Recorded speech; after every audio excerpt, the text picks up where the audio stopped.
Hey there, happy gardeners. Welcome back to my channel, or welcome if it's your first time here. I'm Fionuala. I live and garden here in wonderful Zone 9B, a little bit outside of Petaluma in Northern California. And today I'm talking all about what to do in the garden in May, what to plant, what to enjoy, what's blooming, and of course, most importantly, what chores you should do out in your garden to ensure that your garden keeps thriving. So let's dive right in. Hey, so let's start right here because I wanted to show you what's blooming in the chicken garden here at Cottage Gardens. Look at this amazing plant. This is Callilophus, also called sundrops. It's a native plant in Texas as far as I'm remembering, and my goodness, it is on fire right now. And contrasting beautifully with it are the brown morning glories back there. The blue and the yellow go so beautifully together. This white rose in between is white Maitland and is just about to burst into bloom. Unfortunately, we had a deer come through and kind of delay blooming just a tiny bit, but my goodness, look at this. Back there, Verbena bonariensis, pollinator favorite, it's just beginning to bloom. And the peonies, this is a lovely Ito peony I planted just last year. It is blooming, it's gorgeous, it's happy. And yeah, just check this garden out next time you visit Cottage Gardens. It is so, so pretty.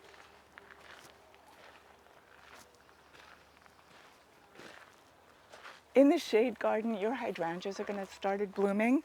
Just check this one out. It is such a pretty one. It's Double Delight's wedding gown. Started to bloom. And then this gorgeous one, in about a week or two, Seaside Serenade Fire Island will explode in blooms. So yeah, right now in the shade garden, your hydrangeas should be blooming. Your rhodies should be blooming. Your camellias will be done, but the rhododendrons are still showing off and looking super pretty. This little shade lover is blooming away so prettily, and it does make a great cut flower too, by the way. But of course, with all this beauty going on, you want to keep it going. There are some essential chores that you're going to need to do in your garden to keep your garden thriving, flourishing, blooming, and healthy. May is a great time to get pruning. Good time to shear those hedges if you want to shape them, to prune trees into the shape that you'd like them to be in. Some Japanese maples, right now is a great time to do it because the little dead twiggy bits are bits that are not going to come back to life. So it's a good time to take those off. It's a great time too to prune back vines that are going the wrong direction, like this wisteria. So I am still wanting to make sure this goes up and over and the whole way along to shade this area in the summer months. But obviously, some of this growth is really just getting in the way. So as soon as I go down the hill and grab my snippers, I'm going to come back up here and prune them. Train them, prune them, get rid of the growth that is smacking me in the face. May is such a fabulous time in the garden. Just walk through your own gardens and have a look what's going on. My own garden is so exuberant with pincushion flowers and roses and poppies blooming, snapdragons. I mean, there is so much going on in the garden in May here in Zone 9B. It's astonishing.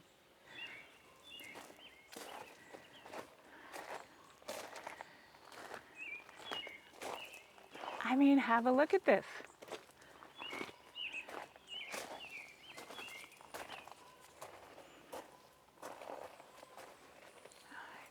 That's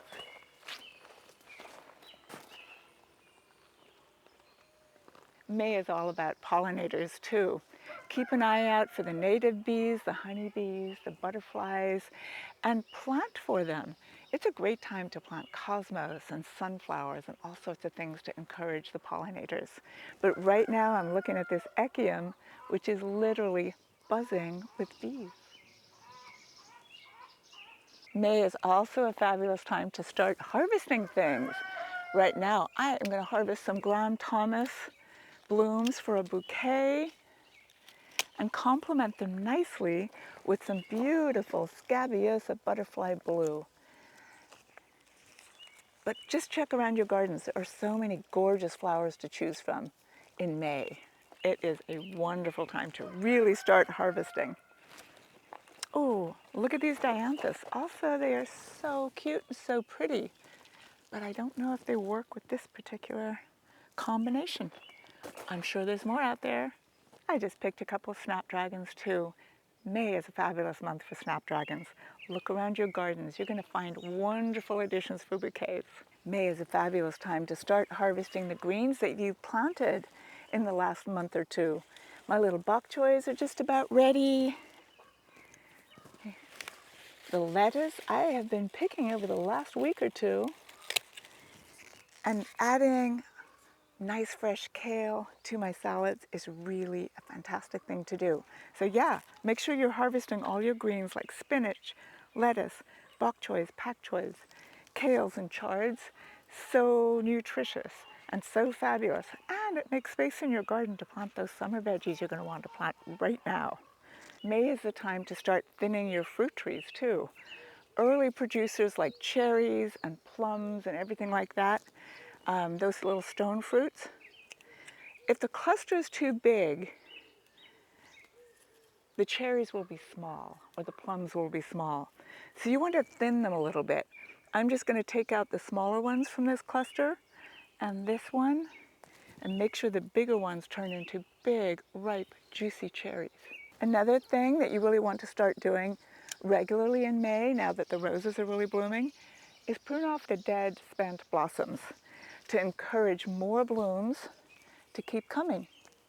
This is my Wild Eve, one of my David Austins. Love this one. It's time to prune your lilacs in May. You can see all the blooms are spent and done and over with for the year. And right now is the time to prune them.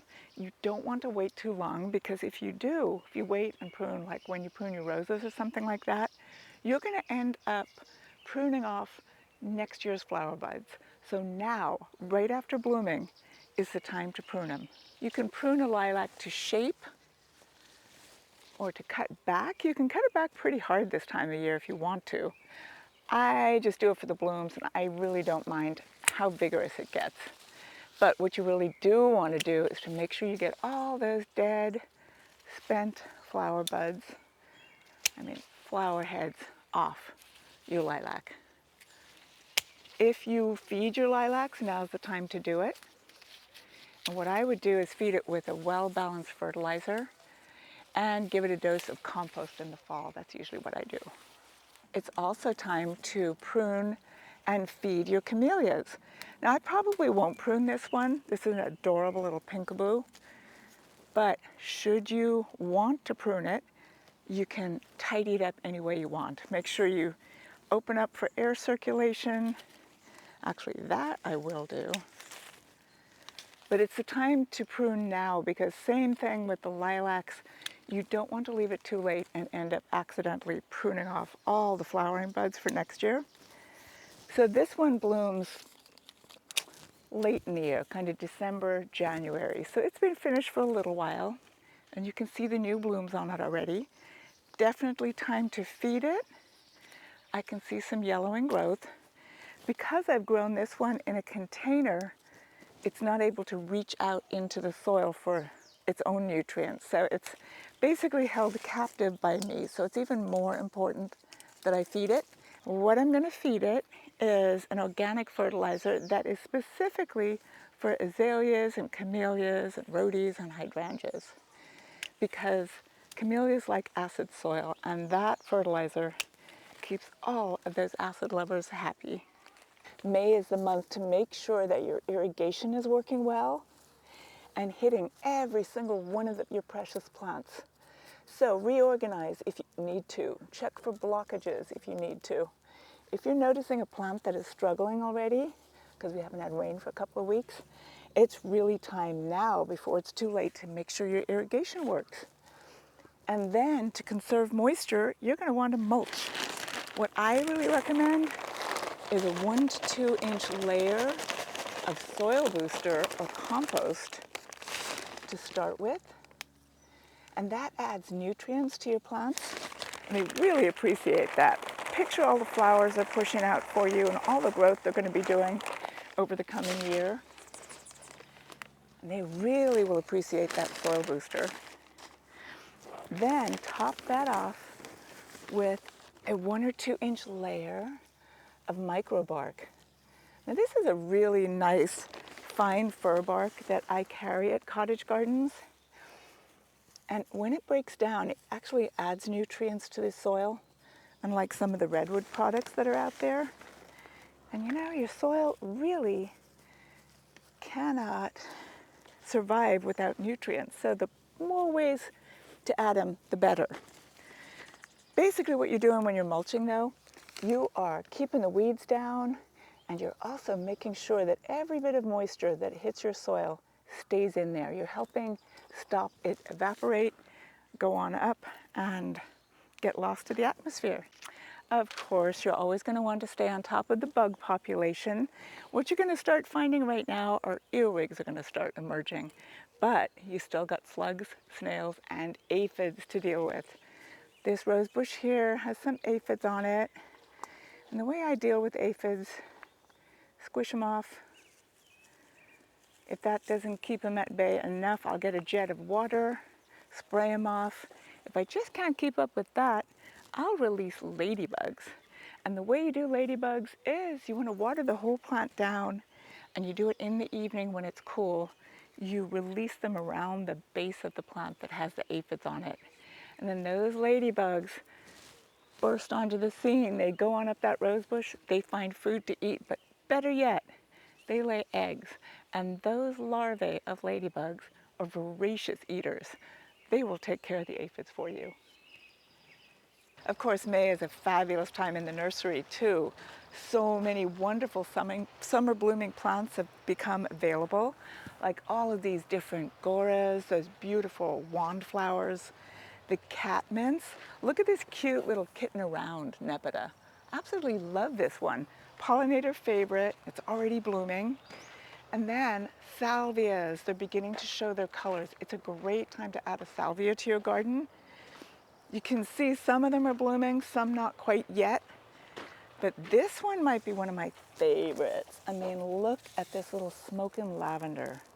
It is so pretty. Tidy little plant, blooms nonstop, pollinators love it, and it's just such a great color to add to your garden. Ornamental grasses, wonderful time to source ornamental grasses. All the deciduous ones have emerged out of their dormant period, and they're just looking gorgeous. And the evergreen ones, of course, are still here, looking spectacular too. I'm pretty excited about this one. It's the first year we've grown proven winners here. This is the first year in a long, long time. And this one is Salvia playing the blues. Just the foliage alone is looking pretty darn amazing. I absolutely cannot wait to see the flowers. They look big and fabulous, and this is why I chose to grow it here this year. So yeah, I'm really excited about this one. Definitely one that's coming home with me. And of course, May is the best time to get your summer garden in. Now the soil is nicely warmed up. Now the temperatures are fairly consistent day to day. And all the danger of frost has passed here in Northern California in our Zone 9B. I mean, some years is an extreme exception, but I don't think this is going to be one of those years. So it's time to go out there and get your favorite tomatoes, your peppers, your squash, your cucumbers, pumpkins, melons. Also, you can plant things like okra and gourds and herbs like basil and shiso and all your favorite things that you cannot wait to cook with over the summer and fall months. Eggplants too, don't forget your eggplants. So yeah, it's a really perfect time to get out there and get that summer garden in. Remember, you've harvested your greens, you've got space in the garden, you've also amended your soil ahead of your summer garden planting. Don't forget soil booster or compost. Throw in some veggie food too, and your garden will be so happy. And then you are going to have so much fun shopping for your new favorite tomatoes, peppers, cucumbers, and more. Azoyshka is always a good one. Really reliable no matter what your summer is going to be like. I'm going to try this one this year. I like the leaves. The description's wonderful. Haven't grown it for a couple of years. If you've never grown Snow White, make this the year. This is the best cherry tomato ever. I think I forgot to mention beans. Now's the time to plant your beans. If you like pole beans and have a great support structure, they can get up to about 8 feet tall, so make sure you get something tall enough for them. Or if you just don't have the space for something like that, go for the bush beans.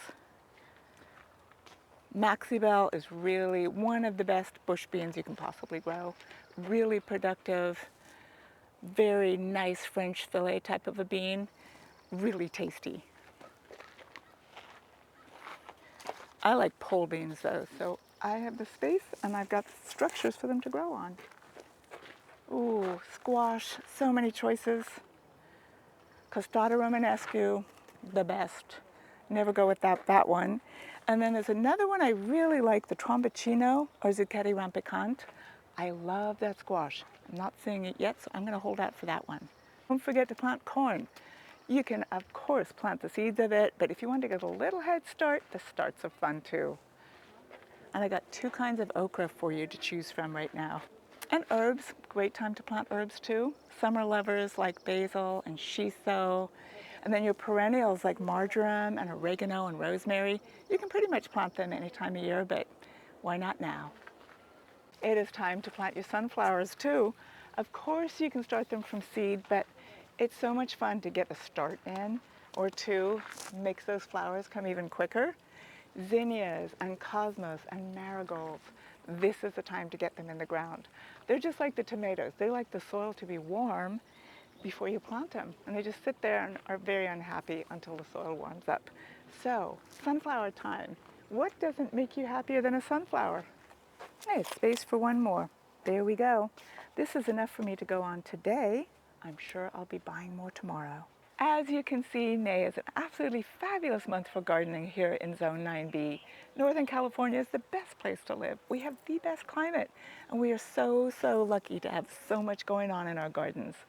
So yeah, if you enjoyed this video, make sure you like, make sure you share it with your friends, subscribe if you haven't done so already, then track me down on Instagram, Facebook, but most importantly, come say hi at Cottage Gardens of Petaluma, where everything is blooming and gorgeous this wonderful May month. Happy gardening!